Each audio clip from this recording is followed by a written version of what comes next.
All right, I need you to understand what happened this morning while you were sleeping. Because this is the moment. This is when Trump's entire legal strategy, built on billions of dollars and the best defense attorneys money can buy, collapsed in 8 hours. At 6:47 a.m. Eastern Time, the D.C. Circuit Court of Appeals issued a ruling that didn't just deny Donald Trump's emergency immunity claim.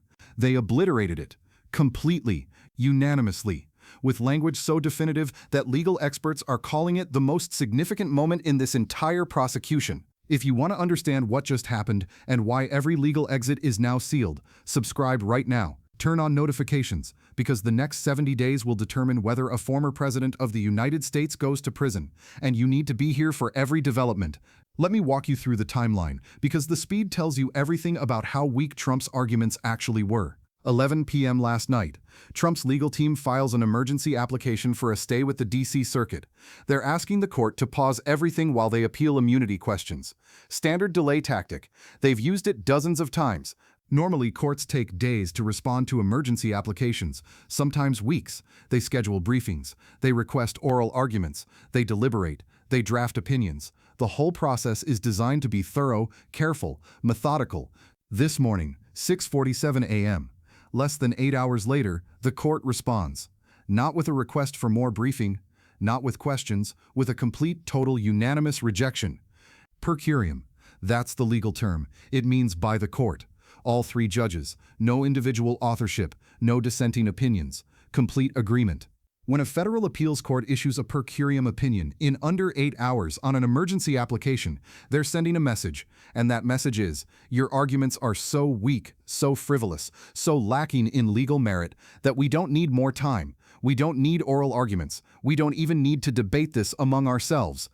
The answer is no. It was always going to be no. And it's so obviously no that we're telling you at 6:47 in the morning. Now let me read you the language the court used, because words matter in legal opinions, especially words chosen by federal judges in unanimous decisions. Quote, former President Trump's alleged efforts to remain in power despite losing the 2020 election were unprecedented in our nation's history. Unprecedented. First word in the substantive analysis, not novel, not unusual, unprecedented. That word carries enormous weight in legal writing. It means this conduct has never occurred before in 48 years of American constitutional history. No president has ever done this. No court has ever had to address this. We're in uncharted territory because the defendant's conduct was so extreme. The opinion continues. No version of presidential immunity, whether absolute or presumptive, was ever designed to shield a president from prosecution for attempting to obstruct the lawful transfer of power. No version. Not this particular interpretation doesn't apply. Not under these specific circumstances. Immunity fails. No version. The court is saying that no reasonable reading of presidential immunity could possibly cover what Trump allegedly did. And here's why that matters. Trump's legal team has been arguing for months that any conduct a president undertakes while in office receives some level of immunity protection. That's been their entire strategy. Delay, delay, delay, while arguing that the courts need to carefully work out the boundaries of presidential immunity. The D.C. Circuit just said, we've worked it out, the boundaries are clear, and what you did is so far outside those boundaries that this isn't a close question. When a unanimous 3-judge panel tells you your legal theory is completely wrong using the word unprecedented in the opening paragraph, your legal strategy just died. If you're finding this valuable, smash that like button right now, because what I'm about to tell you is why the Supreme Court's silence over the past 11 hours is the most important part of this story. Trump's team has one move left: appeal to the Supreme Court. 6 conservative justices, 3 of them appointed by Trump himself. Chief Justice John Roberts, who has historically protected executive power and worried about the court's institutional reputation. Surely someone on that court will intervene. Surely someone will grant an emergency stay. Surely someone will pump the brakes and give Trump's team more time to argue their case. 11 hours have passed since the D.C. Circuit ruling. Not one justice has issued a stay. Not one justice has requested briefing. Not one justice has given any indication they're going to intervene in this case. The Supreme Court has been completely silent. And that silence is an answer. The most definitive answer possible. The answer is, we're not saving you. We already established the immunity framework in our opinion. The D.C. Circuit applied that framework correctly. Your conduct falls outside any protection. We're not going to second-guess that conclusion. No stay, no intervention, no rescue. Senator Lindsey Graham, one of Trump's most reliable Republican defenders, said this out loud yesterday. If the Supreme Court doesn't intervene, we could be looking at a criminally convicted nominee in 2024. A Republican senator talking about the Republican frontrunner, not as a hypothetical, as a genuine possibility that he's now publicly acknowledging. When you've lost Lindsey Graham's confidence in your legal defense, you've lost. Here's what happens now, procedurally, and I need you to understand how fast this moves. The Speedy Trial Act is a federal statute that requires criminal trials to begin within 70 days once immunity questions are resolved. The D.C. Circuit just resolved the immunity question, definitively, unanimously, at 6:47 this morning. The 70-day clock starts ticking the moment the mandate issues. That happens when the full D.C. Circuit opinion is published, which legal experts expect within 28 days. February 12th, that's the date. 28 days from now, the full opinion comes down, and then Jack Smith, the special counsel prosecuting this case, can demand an immediate trial date. Judge Tanya Chutkan, who's overseeing the D.C. case, already had a trial date scheduled before all these immunity appeals started. March 4th, if the Supreme Court doesn't intervene in the next few weeks, if no emergency stays are granted, if no new legal arguments materialize, that March 4th date becomes reality. 70 days. That's all the time remaining between right now and Trump standing trial in federal court for attempting to overturn the 2020 election. And Trump's legal team knows exactly what's waiting for them in that courtroom. The witness list. Mike Pence, Trump's own vice president, the man he pressured to reject electoral votes, the man who refused, the man who will testify under oath about every conversation, every pressure campaign, every attempt to make him violate the Constitution. Mark Meadows, Trump's own chief of staff, the man who was in the room for every meeting, the man who saw every document, the man who heard every plan, the man who prosecutors have reportedly been pressuring to cooperate. Pat Cipollone, Trump's own White House counsel, the man who repeatedly told Trump that what he was planning was illegal, the man who warned him explicitly that he could not do what he was attempting to do. Cassidy Hutchinson, the aide who was present for everything, who took notes, who has contemporaneous records of meetings and conversations, who has already testified extensively before the January 6th committee. These aren't hostile witnesses with axes to grind. These are Trump's own people, people he appointed, people he trusted, people who will now testify against him under penalty of perjury, and the evidence backing them up. Text messages, emails, phone records, the January 6th video footage that the entire world has already seen. Trump's legal team has reviewed this evidence. They know what's coming. They know how devastating it is.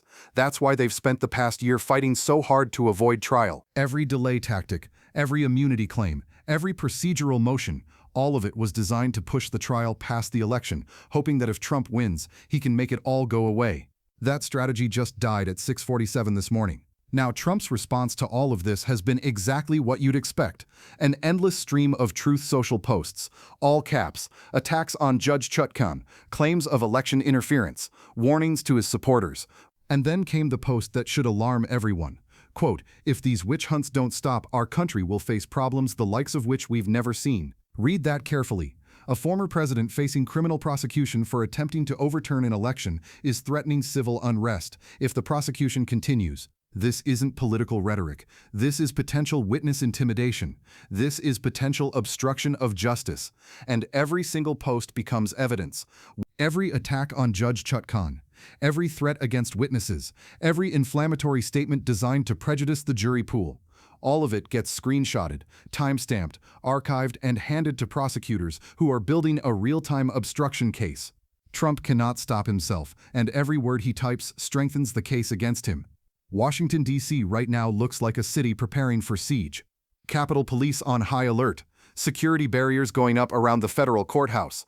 Metropolitan Police coordinating with FBI field offices. Joint terrorism task forces monitoring online extremist chatter. This is day one of a 70-day countdown, and law enforcement is taking no chances. January 6th taught them what happens when Trump's rhetoric turns to action. They watched a mob attack the Capitol.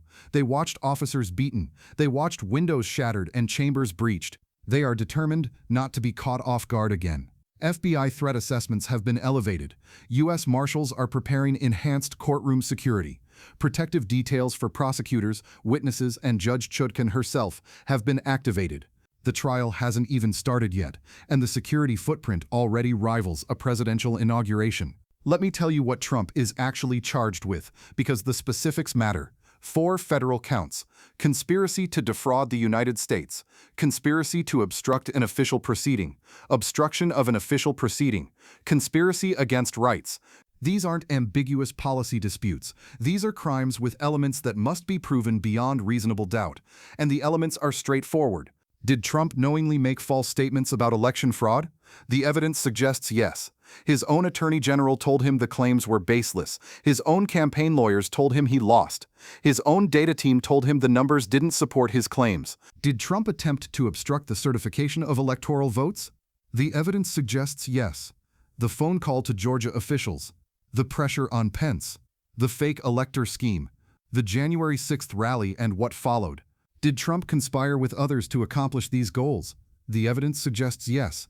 The co-defendants, the coordination, the planning meetings, the communications, showing a coordinated effort. Intent. That's what prosecutors have to prove, that Trump knew what he was doing was wrong and did it anyway. And the evidence of intent. The recordings, the testimony from his own advisors who told him it was illegal, the documents showing he was warned repeatedly, the fact that he proceeded anyway. When your own White House counsel tells you that you cannot legally do what you're planning, and you do it anyway, that's intent, that's knowledge, that's consciousness of guilt. The jury pool in D.C. voted 92.1% for Biden in 2020. Trump's legal team knows this. They've filed multiple motions trying to move the trial. Every motion has been denied. They will face a jury of D.C. residents who watched January 6th happen in their city, who saw the Capitol attacked, who know people who were there, who lived through the chaos and fear. That's the jury that will decide Trump's fate, and prosecutors aren't relying on those jurors' political opinions. They're relying on evidence, testimony from Trump's own appointees, documentary proof, video footage. When your own vice president testifies against you, when your own chief of staff recounts Oval Office conversations where you were told your plans were illegal, when your own White House counsel describes warning after warning that you ignored political affiliation doesn't matter. Evidence matters, and the evidence is devastating. But even if you think the D.C. case has vulnerabilities, even if you imagine some scenario where Trump escapes conviction there, Georgia is waiting. Fulton County District Attorney Fani Willis, 19 co-defendants, state RICO charges, and the evidence in Georgia is different, separate, independent. The recorded phone call. You've heard it. I just want to find 11,780 votes. Trump's own voice, asking a state official to manufacture the exact number of votes needed to overturn the state result. The fake elector scheme. Forged documents submitted to the National Archives claiming Trump won states he lost. Paper trails, signatures, coordination across multiple states. The breach of voting systems in Coffee County, Georgia, unauthorized access, evidence suggesting coordination with Trump's legal team. Georgia is a state case. Federal immunity arguments don't apply. Federal pardons don't apply. This is a completely separate legal track with separate evidence and separate exposure. And Florida, the classified documents case. 32 counts, national defense information, nuclear secrets, military attack plans, intelligence source identities. Trump took them, he kept them. He showed them to people without security clearance. He allegedly instructed staff to move boxes to hide them from FBI. Surveillance footage was allegedly deleted after subpoenas were issued. If prosecutors can prove Trump directed that deletion, that's obstruction of justice, a separate federal felony carrying 20 years. This isn't one case. This is a legal avalanche across multiple jurisdictions. Each case moving independently, each creating separate exposure, each with separate evidence and witnesses. The Republican Party is fracturing in real time over this. MAGA loyalists are doubling down. Establishment figures are quietly distancing. Internal polling shows 32% of Republicans say they won't support Trump if he's convicted. 32%. That number makes him unelectable in a general election. Senate Republicans in swing states know this. They're watching the polls. They're doing the math. They know a convicted felon at the top of the ticket destroys their own re-election chances. The calculation is simple. Stay loyal to Trump and lose. Distance yourself and maybe survive. More and more Republicans are choosing survival. Here's what legal experts are now saying privately. Given the evidence, given the witnesses, given the jury pool in D.C., conviction is increasingly likely. Not certain, but likely. And if conviction happens before November, sentencing follows. The federal sentencing guidelines are clear. Obstruction of justice carries substantial prison time. Multiple counts can mean 8 to 15 years, even with concurrent sentencing. For a 78-year-old defendant, that's life. That's dying in federal custody. This is the reality Trump's legal team has been desperately trying to avoid. This is why every delay tactic, every immunity claim, every procedural motion has been fought so aggressively. Because once the trial starts, once the evidence gets presented, once the witnesses testify, there's no spinning it away. No Truth Social posts can change what a jury sees and hears in that courtroom. The legal walls aren't closing in anymore. They closed. This morning, at 6:47 a.m. unanimously, with no procedural exits remaining. What comes next is evidence, witnesses, trial, jury, verdict. The system designed by the founders to ensure no one is above the law is about to be tested in the most consequential way possible. A former president of the United States standing trial for crimes allegedly committed while trying to remain in power after losing an election. This has never happened in American history, not because the system couldn't handle it, but because no president has ever done what Trump allegedly did. The precedent being set right now will govern this country for generations. If the system holds, if the trial proceeds, if the jury convicts based on evidence, it establishes forever that presidential power has limits, that those limits are enforceable, that consequences exist even for the most powerful office in the land. If the system fails, if Trump escapes accountability through some unforeseen mechanism, it establishes the opposite, that with enough money, enough political support, enough willingness to attack institutions, anyone can be above the law.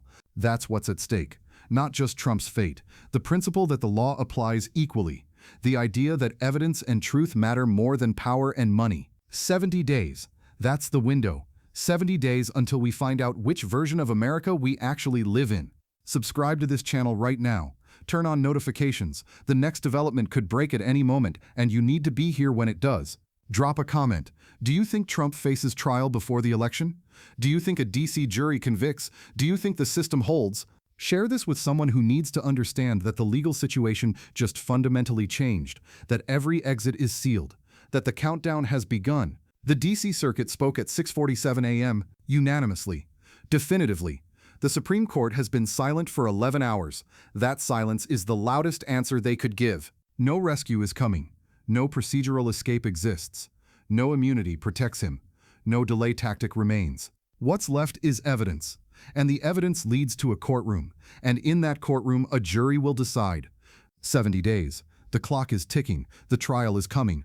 And nothing can stop it now. I'll see you in the next breakdown as this unfolds. Because it's unfolding fast, and you don't want to miss what happens when the American legal system finally delivers its verdict on a former president who allegedly tried to overturn an election.